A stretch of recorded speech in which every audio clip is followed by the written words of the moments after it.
Welcome back to another episode, and I hope everybody here is doing okay with the overall market down right now. I know many people invested in growth stocks could be taking a huge hit. My portfolio is down a nice amount, and I'm pretty sure I should have it here or here. I forget which side.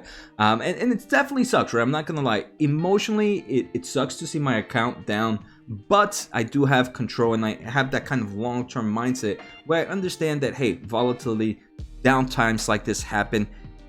Downturns can last numerous months. They can last maybe even a year or so. But at the same time, the money in my portfolio is money I don't need anytime soon. And I believe in the long term of things, 3, 4, 5 years from now, the prices of the stocks that I own will be a lot higher than they're at right now. So with that kind of mentality, it helps me kind of move through days or the weeks that we've had before. And it also kind of gives me the ability to, hey, take the opportunity right now where some of these stock prices are down over 40-50%. So today's episode is my weekly series where I take a quick look at 4 stocks that I'm keeping an eye out for this week for potential purchases. If this is your first time here, guys, make sure to hit the thumbs up, make sure to hit the subscribe button, check out the pinned comment where I have 10 free stock ideas and also a free newsletter where I share all my information of all the stocks that I cover. Again, that is completely free. I send it out once a week, and I will have this presentation where I'm talking about the 4 stocks today.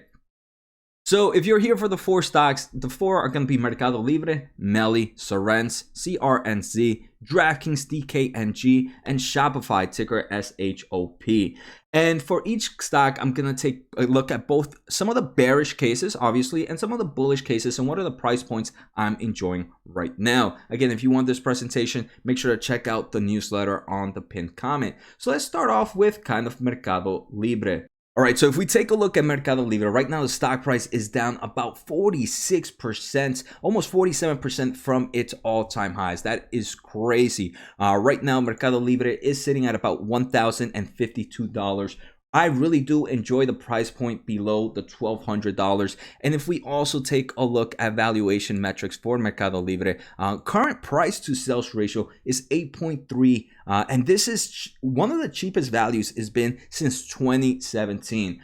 So in forms of stock price down, definitely looking pretty attractive. But first, I want to take a quick look at what are some of the bearish sentiments for MELI or Mercado Libre. Here, I'm taking a look at some of the top downloaded apps in Brazil and also Mexico, right? And if you guys are not familiar with Mercado Libre, they are a Latin America e-commerce store. In Brazil, right now, one of the top free downloaded apps on the Android Google Play is Shopee. So I want to say one of the biggest risks right now is the overall competitioning kind of increasing in Latin America, like Brazil. We also see here in Mexico, number 2 is also Shopee.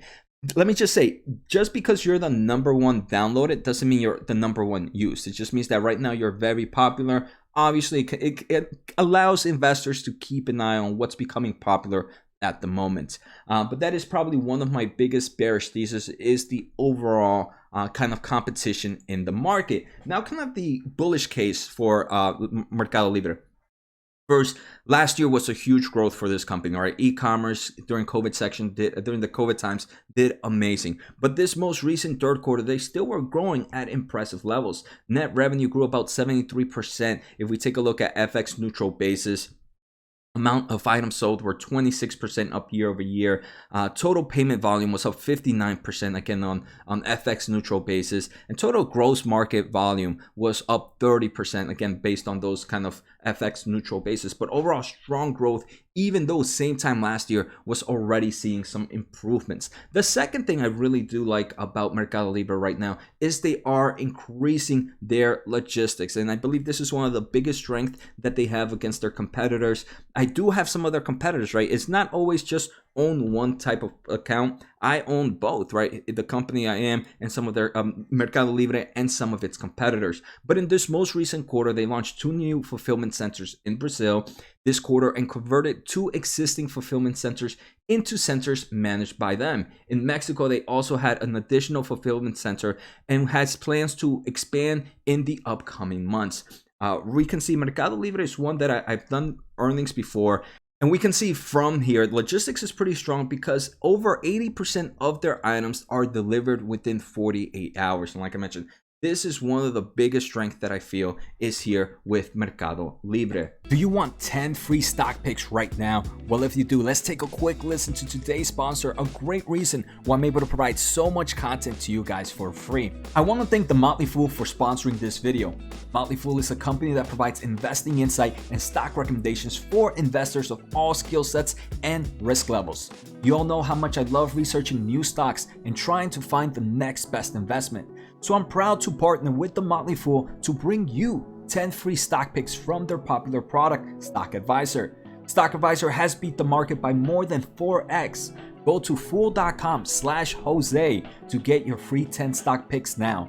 All right, so now the second company we're going to take a quick look at is Cerence. And Cerence is a play in the artificial voice, mainly right now in the automobile industry, but they are expanding into new markets. This is ticker CRNC. Right now it is down about 45.65 from its all-time highs. And let me say, this is not just a growth company. This is a company that is profitable, positive in GAAP earnings, positive in cash flow from operations. If we take a look at Cerence, their price to sales ratio might be a little bit more expensive than it's been in the past, 7.5, but it's below that 10 price to sales ratio. Again, this is more of a software company, a profitable one, and one that has a compounded annual growth rate for the next 3 years expected to be somewhere over 20%. We're going to see that in a bit. Some of the bearish sentiments for Cerence are the following. First, this is a company that depends a lot on automobile production. We can see here the variable here in Q4 was down about 13% in their most recent earnings. Variable, this is because the company depends on how automobile production is made. If less automobiles are made, less kind of variable revenue goes for them. And in the upcoming year, we can see IHS believes that for the Q1 of 2021, car production will be about, I believe it's going to be down about 21%. Yeah. It's expected to be down about 21% compared to the same time last year. And the company is expected to grow about 7%, to be about flat year over year, even though car production is going to be down strong double digits. Still, this kind of shows the overall volatility and how much this company depends on automobile production. Now, if we take a quick look at this company's positive, some of the bullish sentiments is first, profitable, like I mentioned. In their most recent year of 2021, they made about $387 million in revenue. About 17% of that, that was 17% year over year growth. They have over 77.3% in non-GAAP gross margins. They have about 40.3% in adjusted EBITDA margins. They are also positive in GAAP net incomes. And look, cash flow from operations were about $74 million out of that 387. So again, what is that? About 15 to 20% cash flow from operating margin. So again, this is very, very impressive in my opinion on how this company is doing. Now, if we take a look, what are some things that I'm also excited about Sorense? First, they're entering new markets. Right now, they are mainly known for the automobile market, but in this most recent quarter, they did kind of enter or got key wins in the two-wheeler market. Now they're also focusing on things like scooters, like motorcycles, and they also got their first win in the building mobility market with elevators. This is a completely new market for Sorense, and it's really helping out the company. If we take a look, they also gave us guidance for the upcoming year. For the upcoming years, for the fiscal year of 2024, they increased their guidance to $700 million. And you might be like, Jose, $700 million, this is looking like a small company. The current market cap is less than $3 billion. So it's not like it's priced ridiculous at the moment. And they're expected their compounded annual growth rate for revenue to be about 22% for the next 3 years. I think that's pretty impressive for a company not priced like a growth stock. The third company we are going to take a quick look at is Draftkings. If we take a look at the current price, it's down about 60% from its all-time high. So it's definitely seen better days. If we take a quick look at price to sales ratio, right now it's sitting below 10. It's one of the cheapest price to sales ratios in a long time. I do believe when companies start to have that price to sales ratio and our growth below 10, it looks very, very attractive. If we take a look, I do enjoy Draftkings price point below 42. Right now it's sitting at about $28.37.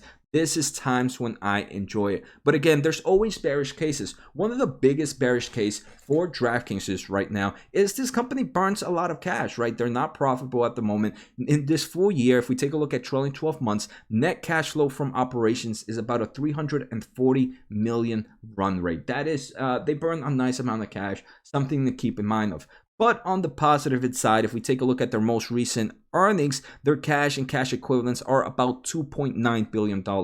So even though they're burning cash, they have plenty of cash available to burn. And this is a company that's still early in market, one that can continue to grow. If we say online sports betting is only right now available in 29% of the US populations, that's still a huge growth rate. The online iGamification, so online casino, is only available in 11% of the United States population. So there's a huge growth rate for this market. I think right now they're focusing more on spend a lot to grow faster, and then once they grow enough, they'll be kind of becoming that profitable mindset. But I do believe that big bearish case is right now the amount of money they're burning.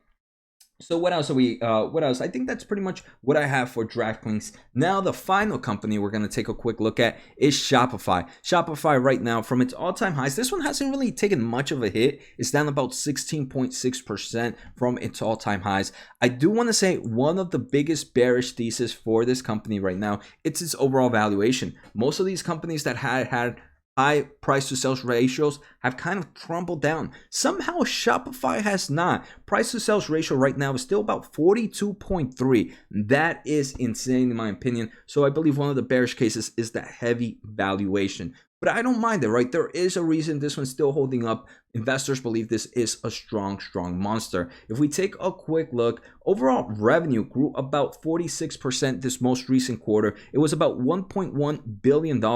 Compared to 2020, they did about $2.9 billion. So in one quarter, quarter three of 2021, they did over 33% or over 1/3 of what they did in 2020. And remember, there are 4 quarters per year. So that's impressive strength overall still. And the 46% growth overall is pretty impressive. If we take a look at gross profit margins for this quarter, were about 616 million on that almost $1.1 billion in revenue.